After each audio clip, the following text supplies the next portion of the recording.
एक रात एक आदमी सड़क के किनारे बैठा था, हाथ में खाली बोतल, आंखों में पछतावा और जुबान पर सिर्फ एक सवाल, क्या मैंने अपनी जिंदगी खुद बर्बाद कर दी।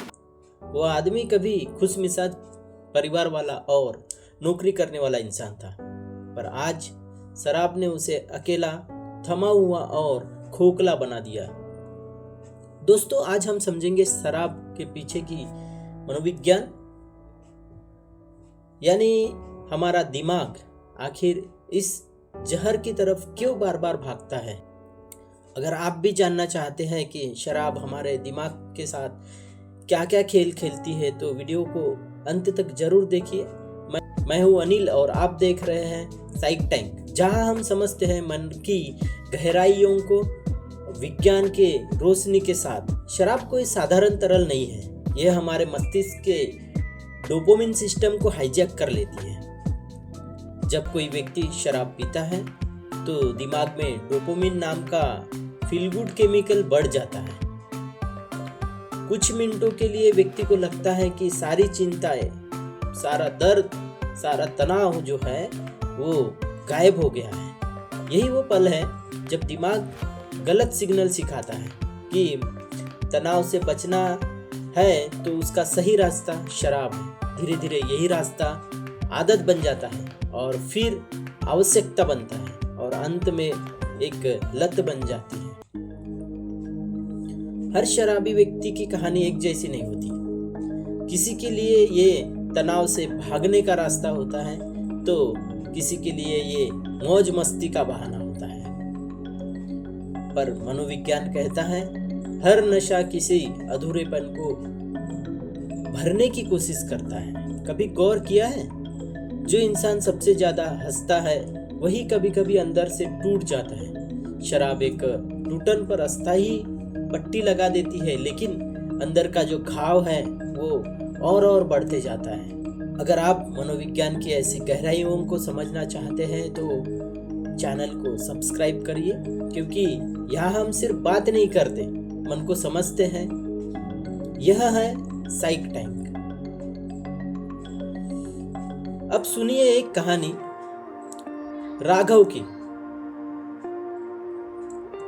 राघव 28 साल का था, एक मल्टीनेशनल कंपनी में काम करता था। बहुत होशियार पर अंदर से अकेला। ऑफिस में प्रेशर, रिश्तों में दूरी, और एक दिन उसने सोचा थोड़ी सी शराब पी लेता हूँ खुद को रिलैक्स करने के लिए। पहली बार उसने खुद को महसूस किया, दूसरी बार थोड़ा और पी लिया, तीसरी बार हर वीकेंड में पीने लगा और धीरे धीरे हर रात। जब शराब उसका दोस्त बन गई थी, पर असली दोस्त वो नहीं थी, वो तो धीरे धीरे उसे अंदर से खा रही थी। एक दिन उसे ऑफिस से निकाला गया, परिवार से दूरी बना ली गई और वो अपने ही बनाए अंधेरे में खुद खो गया। जब उसे एहसास हुआ मुझे शराब की नहीं किसी की समझ की जरूरत थी, तब तक बहुत देर हो चुकी थी। मनोविज्ञान कहता है शराब यह वो चीज है जो दिमाग की सक्रियता को धीमा करती है। पहले आपको आराम महसूस होता है, फिर नींद, फिर नियंत्रण खोना और अंत में वास्तविकता से भागना। ये सब इसलिए होता है क्योंकि शराब यानी डिसिप्लिन मेकिंग सेंटर को कमजोर करती है। यही वजह है कि नशे में लोग अक्सर हिंसक, भावुक या अपराधी व्यवहार करते हैं। हमारा समाज शराब को मजाक की तरह लेता है।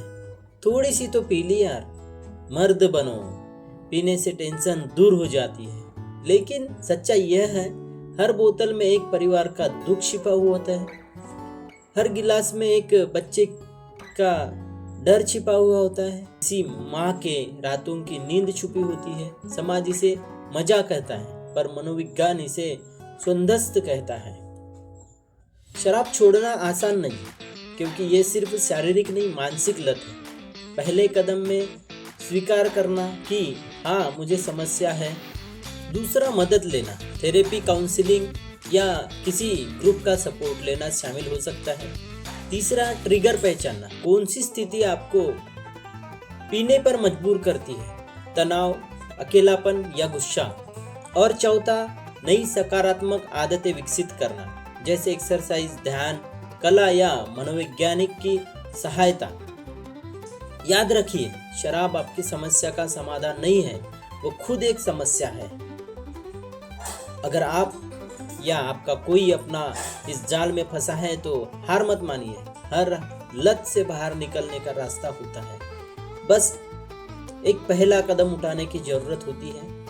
और अगर आपको मनोविज्ञान, मानसिक स्वास्थ्य और जीवन की गहराइयों से जुड़ी बातें समझनी है तो इस चैनल साइक टैंक को सब्सक्राइब करिए, क्योंकि यहाँ हम कहते हैं मन को समझो तभी जीवन बदलेगा।